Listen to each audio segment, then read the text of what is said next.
Pakistan is all set to elect, if we can use that word, its new government.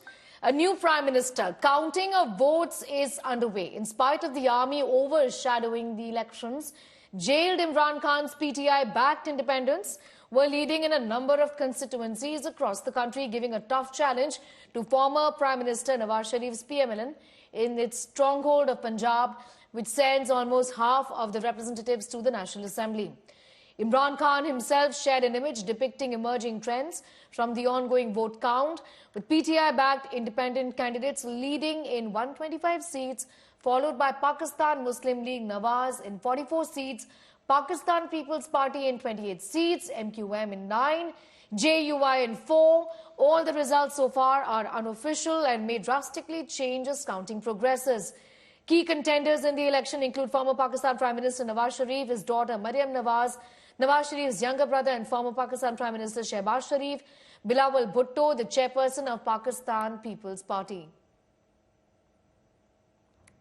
मुझे police ने खींच के बाहर निकाला। अब आप कहाँ जा रही हैं? और मुझे कह रहे हैं कि यहाँ मुझे पहले कह रहे हैं यहाँ से गाड़ी में बैठ जाओ, जबरदस्ती वहाँ से बाहर निकाला है।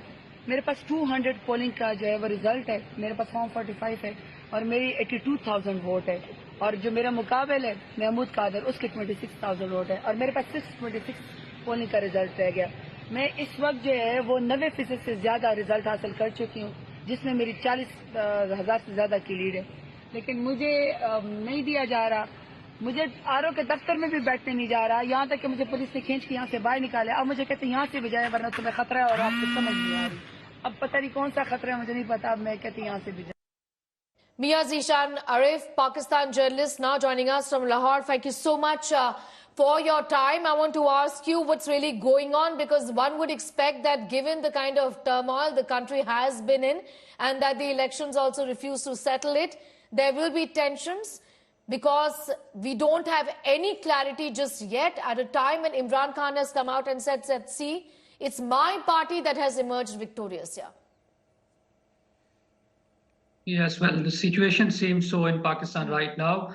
What we saw last night after the polls closed and the preliminary results started coming in, that the PTI candidates were winning.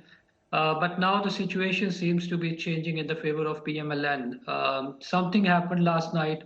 What it was, we don't have the details. But what's happened is that PTI is claiming that massive rigging happened last night with the help of Election Commission and with the help of the returning officers and the powers that don't want PTI to be in the government, and that the powers that don't want Imran Khan to be the next Prime Minister of Pakistan.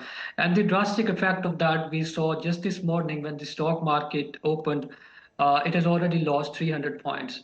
So the situation is grim in the country, and there is hopelessness which is prevailing around the voters, and we are yet to see what PTI will do, because they are staging protests outside the Election Commission office in Islamabad. Right. And they've announced that if if the rigging were to happen again, because we just saw the video of one of the candidates, Zartaj, she was not given the election results. She's not been allowed to sit in the RO's office and submit the Form 45 to get the official results in the form of Form 47. So the situation is tense here, because the powers are in the play, and they don't want PTI to form the next government, and that's what I believe is going to happen in the days coming. Right, Zishan, but the people have spoken. People of Pakistan have spoken. This is historic. It's different from any other election that we've seen in the past. So no matter what the results, and no matter how much of manipulation that you see in Pakistan happen, if PMLN is put in the seat, will we see chaos? Are we going to expect protests? Is Pakistan headed to a civil war? Definitely. One should expect chaos, because in 2013 elections, Imran Khan claimed that they were rigging on 4 constituencies in Pakistan. So he took those 4 constituencies to Supreme Court, and eventually he led a long march to Islamabad, where he stayed for 126 days in Islamabad. He stayed his camp there, and he asked his protesters to come there. So that was just 4 constituencies. Now we are seeing something, on a wider angle. It's 125 seats which were claiming last night by PTI, but now the results are being changed. So we should expect chaos if the PTI is not allowed to form the government along with the other parties, and if PMLN is somehow forced to sit, because now I should use the word forced, because PMLN last night they were in total shocking mode and they were in panic mode because the results were unexpected for them. The whole state machinery was at their disposal. The election commission was favoring them. Right. They had somehow managed to get PTI candidates to contest on as independents because their symbol was taken away by the Supreme Court. So all the events led to the victory of PMLN. But the only hurdle that came yesterday was the people of Pakistan who did not want to see a Right. PMLN, who did not want to see Nawaz Sharif in power, backed by the powers, those who Right. work in Zishan, mysterious ways. So that is what has happened. And if PMLN is forced to sit in the government, things are, not going to be good for the country and overall in the region as well. But could you explain to us, Zishan, what happens to the independents? So they win. They are to join a party in a month's time is what our understanding is. And how does that work? How will that really work? Even if they have the numbers, they're not forming government, do they have to join another party? And will that be PTI? What's the next course for these independents? So what could happen with independents is that they have to join a party. They're given a specific time after all the results have been announced by the election commission.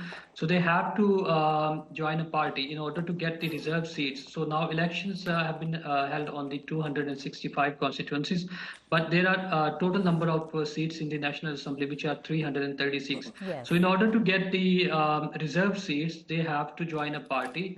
And what PTI has planned is that they have smaller parties in coalitions. So what they can do is they can ask that if they win, like let's say they win 100 seats. So what they will do is all the 100 the candidates will join a smaller party just to register themselves in the election commission, just to show that they are part of the party. So once they join a smaller party, after that they will get the number of reserve seats that they according to their quota, and then they could form a government through that party. So that's actually just a formality to join a small party in order to And get will they the fight reserve back seats for the them. PTI? Will they fight back for their symbol and Pakistan Tehreek-e-Insaf? Yes, they actually announced the election, intra-party election, which they announced before the elections on the 5th of this month, but the police did not let them cast the votes because what they have to do after the Supreme Court decision, which took away their bat symbol. What they have to do is now they have to conduct free intra-party elections. They have to elect their party office bearers, and then after that they will file a petition with the election commission to claim their bat symbol again. And once that is restored, then the candidates, the winning candidates, could join or could go back to the original party as well.